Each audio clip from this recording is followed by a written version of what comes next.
2 రోజుల పాటు భారత్లో యూకే ప్రధాని కీర్ స్టార్మర్ పర్యటించారు.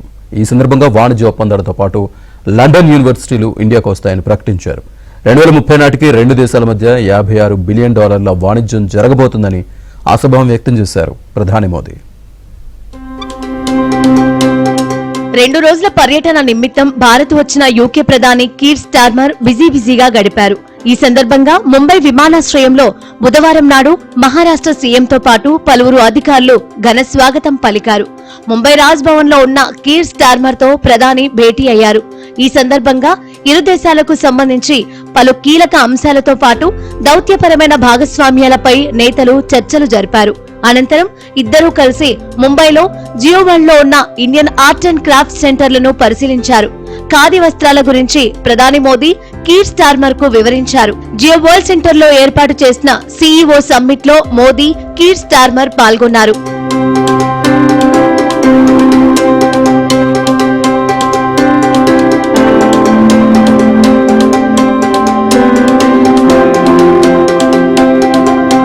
భారత్ బ్రిటన్ దేశాల భాగస్వామ్యం ప్రపంచ సుస్థిరతకు ఆర్థిక వృద్ధికి పునాది అని ప్రధాని మోదీ అన్నారు. ఇండో పసిఫిక్ పశ్చిమాసియాలో శాంతి స్థిరత్వం ఉక్రెయిన్ సంఘర్షణలపై చర్చించామని మోదీ అన్నారు.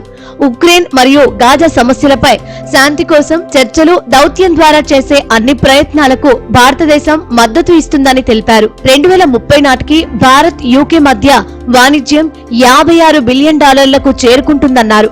భారత్ యూకే ఎఫ్టీఏల వల్ల ఎంఎస్ఎంఈ రంగాలకు ఎంతో ఉపయోగపడుతుందని మోదీ ఆశాభావం వ్యక్తం చేశారు.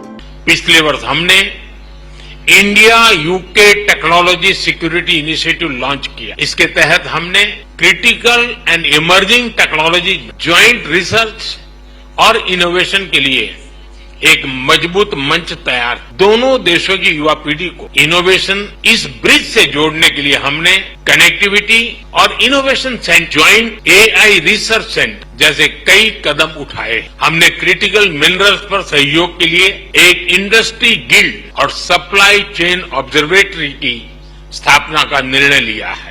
భారత్ బ్రిటన్ సహజ భాగస్వాములని స్టార్మర్ అన్నారు. ఇటీవలే బ్రిటన్ వచ్చిన మోదీకి ఆతిథ్యం ఇవ్వడం తనకు దక్కిన గౌరవం అన్నారు. మళ్లీ కొద్ది నెలల్లోనే భారత్ లో పర్యటించడం చాలా సంతోషంగా ఉందంటూ ఆనందం వ్యక్తం చేశారు.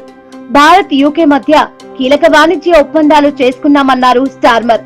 రాబోయే కాలంలో ఇండియాలో బ్రిటన్ వ్యాపారులు పెట్టుబడులు పెట్టేందుకు సిద్ధంగా ఉన్నట్లు కీర్ స్టార్మర్ ప్రకటించారు.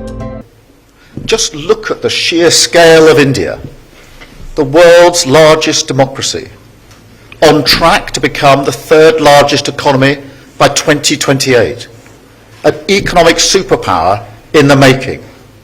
And we, the UK, are perfectly placed to be partners on that journey.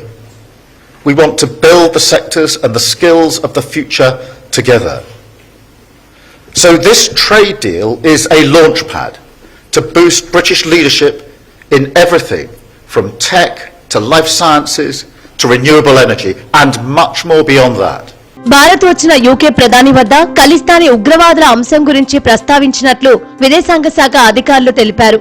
యూకేలో ఖలిస్తానీ ఉగ్రవాద కార్యకలాపాలపై ఉక్కుపాదం మోపాలని కీర్ స్టార్మర్ కు సూచించినట్లు విదేశాంగ శాఖ అధికారి విక్రమ్ మిశ్రీ తెలిపారు. It was flagged again during the discussions held today, and Prime Minister emphasized that radicalism and violent extremism had no space in democratic societies, and in particular should not be allowed to use the freedoms or abuse the freedoms provided by democratic societies, and there was need to move against them within the legal frameworks that are available to both sides.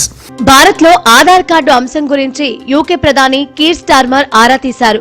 యూకేలో ప్రవేశపెట్టబోయే digital ID వ్యవస్థ కోసం ఆధార్ ను అధ్యయనం చేస్తున్నారు. ఈ నేపథ్యంలో ఆధార్ రూపకర్త ఇన్ఫోసిస్ సహ వ్యవస్థాపకుడు నందన్ నీల్కనితో కీర్ స్టార్మర్ సమావేశమయ్యారు.